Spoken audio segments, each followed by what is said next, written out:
In today's video, I'm going to teach you how to use custom events in Mixpanel. By the end, you'll know exactly where to build custom events and how to control the time window you're analyzing, so your charts and reports reflect the right slice of data. Start by opening your Mixpanel project and signing into the workspace you use for analysis. From the main interface, head to the left navigation and select Data. This is the area where you manage your event catalog, properties, and definitions, so it's the right place to work when you want consistent, trustworthy metrics. Inside Data, choose Events.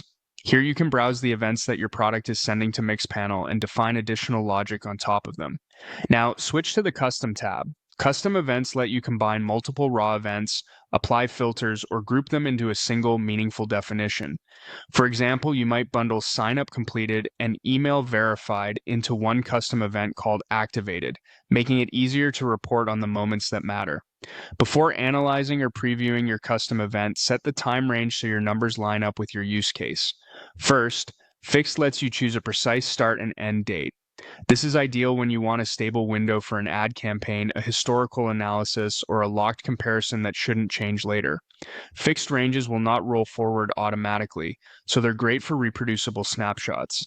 Next, Last provides a rolling window like the last 7 days, 30 days, or the last 3 months. This option updates continuously, which makes it perfect for dashboards and day-to-day monitoring. If you want your metric to always reflect the most recent period, use Last. Since allows you to pick a specific start date and include everything from that date up to now.